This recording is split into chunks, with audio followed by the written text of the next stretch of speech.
Pemirsa, dalam 24 jam terakhir, sebuah pesawat jet tempur Amerika Serikat 2 kali mengirimkan sinyal darurat. Sinyal darurat 7700 merupakan kode darurat.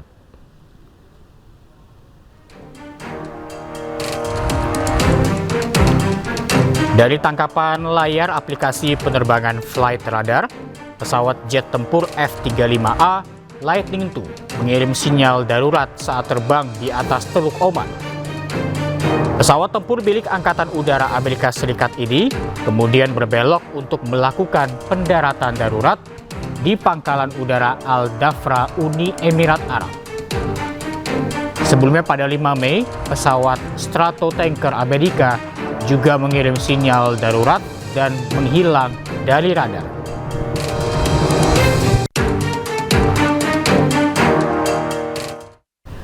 Kapal selam Amerika Serikat bersiaga di sekitar Selat Hormuz.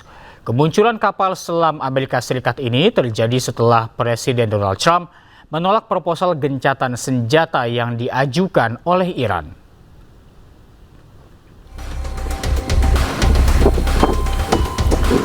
Kapal selam bertenaga nuklir milik Angkatan Laut Amerika Serikat, USS Alaska, muncul di dekat Gibraltar, pintu masuk laut Mediterania. Kemunculannya terjadi tidak lama setelah Presiden Amerika Serikat Donald Trump menolak proposal gencatan senjata yang diajukan Iran. Munculnya kapal USS Alaska adalah peristiwa langka, lantaran kapal ini jarang terlihat di publik. Kapal ini dikawal dengan pengamanan ketat oleh pasukan militer Angkatan Laut Amerika Serikat. Kapal ini muncul sebagai bentuk demonstrasi kekuatan negeri Paman Sam.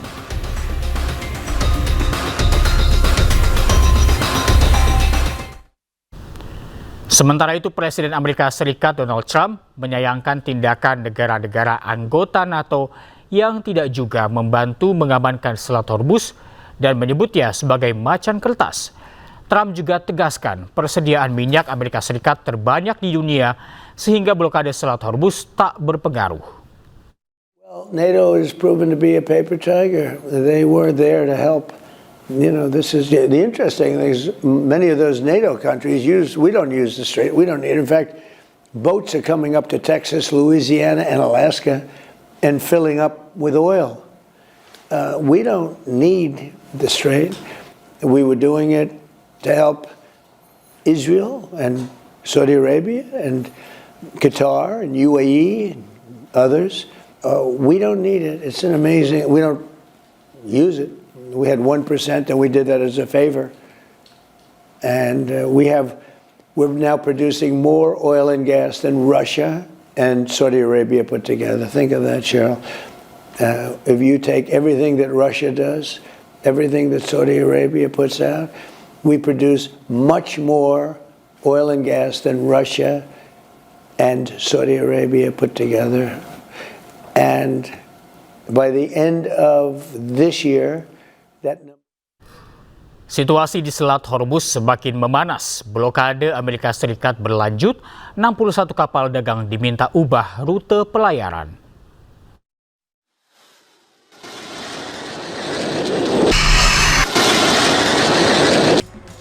Amerika Serikat terus memperketat blokadenya di Selat Hormuz. 61 kapal dagang dari sejumlah negara diminta ubah rute pelayaran. Bahkan Amerika Serikat tak segan untuk menembak damanan kapal yang memaksa masuk atau keluar dari pelabuhan Iran. Tak hanya Amerika Serikat, Iran pun tak tinggal diam. Iran menggunakan strategi yang disebut armada nyamuk. Ratusan kapal kecil mengontrol ketat Selat Hormuz. Saat ini, kapal-kapal sekutu Amerika Serikat masih dilarang melintas di Selat Hormuz. Pasukan Garda Revolusi Islam Iran menggelar latihan perang untuk mempersiapkan diri jika Amerika Serikat kembali melakukan serangan. Latihan ini digelar selama 5 hari di wilayah Teheran.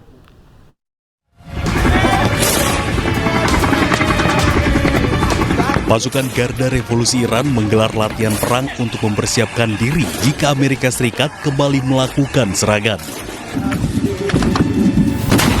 Latihan pasukan militer Iran digelar selama 5 hari di wilayah Teheran. Pada latihan ini, pasukan Garda Revolusi Iran juga melakukan latihan serangan drone terhadap sasaran helikopter milik Amerika Serikat. Selain itu, pasukan militer Iran juga melakukan latihan pertahanan di darat untuk mencegah musuh yang akan mencoba memasuki wilayah Iran.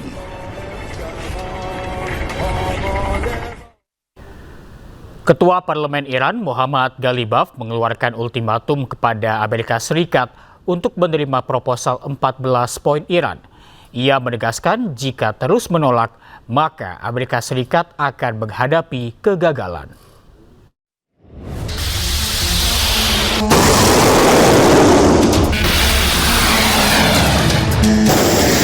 Memasuki pekan ke-11, proses gencatan senjata dalam kondisi kritis setelah negosiasi antara Amerika Serikat dan Iran buntu. Ketua Parlemen Iran Muhammad Ghalibaf mengeluarkan ultimatum kepada Amerika Serikat untuk menerima proposal 14 poin Iran atau AS akan menghadapi kegagalan. Ghalibaf bersikeras bahwa AS harus mengakui hak-hak Iran jika ingin mengakhiri konflik yang telah melumpuhkan kawasan selama lebih dari 2 bulan. Peringatan dari kepala negosiator Iran tersebut muncul usai Presiden AS Donald Trump menolak tawaran baru dari Iran. Melalui akun resmi media sosial X-nya, Ghalibaf menyebut tidak ada alternatif lain selain menerima proposal Iran.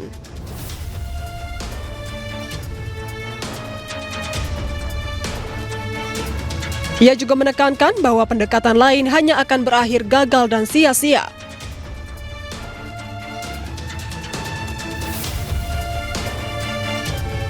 Semakin Amerika Serikat berlarut-larut, maka semakin banyak uang pajak AS yang dihabiskan. Sebelumnya, Iran menolak untuk mundur dan siap membalas setiap serangan AS. Kebuntuan negosiasi tersebut berdampak terhadap ketegangan di Selat Hormuz, di mana Iran membatasi lalu lintas melalui Selat Hormuz, sedangkan AS blokade pelabuhan-pelabuhan Iran. Sebuah video memilukan dari Gaza memperlihatkan seorang anak menangis histeris sambil memanggil ayahnya yang tewas akibat serangan rudal Israel. Korban diketahui bernama Anwar Abu Hasira yang meninggal dalam serangan di Gaza sehari sebelumnya.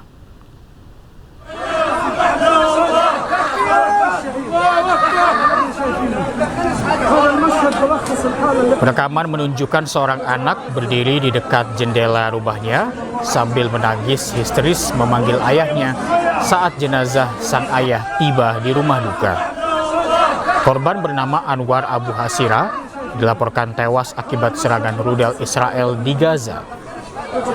Tangisan sang anak pecah ketika iring-iringan warga yang membawa jenazah ayahnya tiba.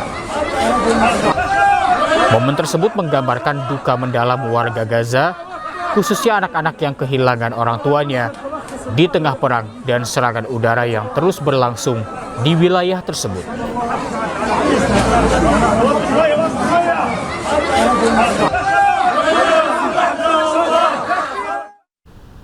Makam seorang lansia Palestina di tepi barat diganggu oleh pemukim Israel. Keluarga korban diminta membongkar makam yang baru saja dibuat.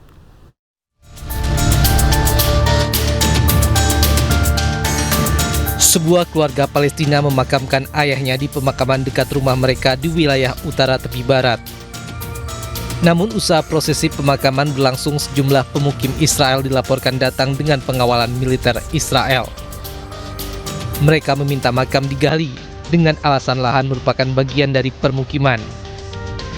أثناء وإحنا بنتلقى التعازي في البيت أجوا يعني شباب صغار عندنا من البلد يردوا بيحكوا لنا المستوطنين ردوا نزلوا على المقبرة وعمالهم بنمشوا بالقبر اللي دفنتوه.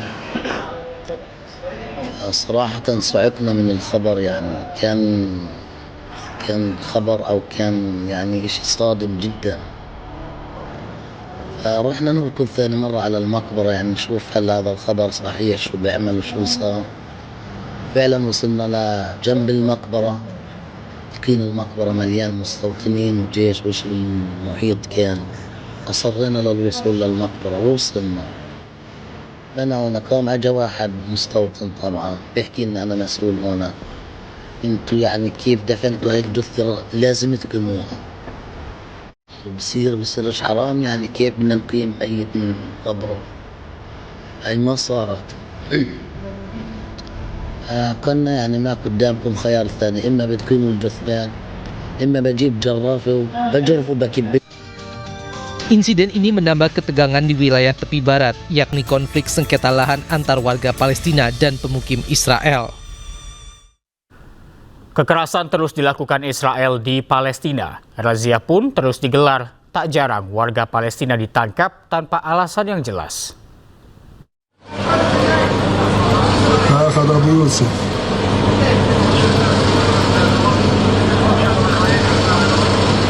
Pasukan Israel menangkap dan menganiaya seorang pemuda Palestina di Anata, tepi barat Palestina.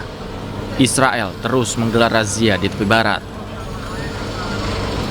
Selama razia, kekerasan fisik kerap diterima warga tepi barat, bahkan banyak di antara mereka yang ditahan tanpa alasan yang jelas.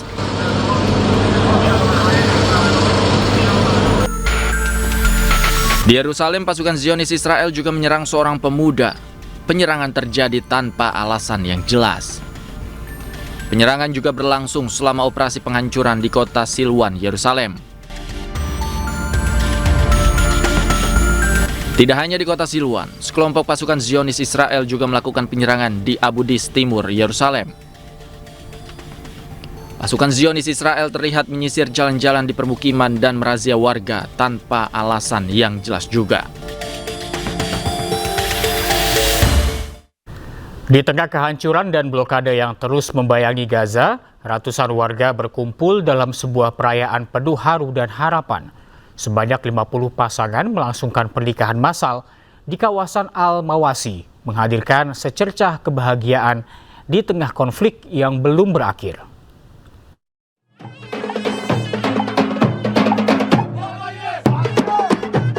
Di tengah puing kehancuran dan bayang-bayang konflik yang terus melanda jalur Gaza, secercah harapan hadir melalui sebuah pernikahan massal di kawasan Al-Mawasi, sebelah barat kota Gaza. Sebanyak 50 pasang melangsungkan pernikahan dalam acara yang digelar Organisasi Bantuan Kemanusiaan Turki pada Senin waktu setempat. Panggung-panggung sederhana didirikan di antara tenda-tenda pengungsian. Sementara ratusan warga memadati area perayaan untuk menyaksikan prosesi para pengantin berjalan di tengah kerumunan. Anak-anak tampak mengibarkan bendera Palestina dan Turki, menambah suasana haru sekaligus penuh kegembiraan di tengah situasi yang sulit. تقوم هيئة الإغاثة الإنسانية التركية إيهاها بتنفيذ هذا الحفل الكبير وهو زواج 100 عريس وعروس. تم اختيار العرسان منذ الصغر، هؤلاء كانوا أطفال ترعرعوا ونشأوا في أحضان هذه الهيئة، تم كفالتهم ورعايتهم حتى كبروا، واليوم رغم الألم ورغم الحزن ورغم الحرب ورغم نزف الدماء إلا أننا سنفرح. وعنوان هذا المهرجان عنوان عريض وكبير: يد تمسح دمعة ويد تبني أسرة. بفضل الله سبحانه وتعالى سنفرح اليوم مع عرساننا، وهي رسالة تحدي وصمود وإصرار على هذه الأرض، أرض غزة التي ارتوت بالدماء، أننا سنفرح بإذن الله تعالى. Penyelenggara acara menyebut pernikahan massal ini bertujuan memperkuat ketahanan keluarga Palestina dan membantu membangun kehidupan baru di tengah krisis berkepanjangan. Acara tersebut menjadi simbol harapan dan keteguhan warga Gaza untuk tetap melanjutkan hidup di tengah blokade, kehancuran, dan konflik yang belum usai.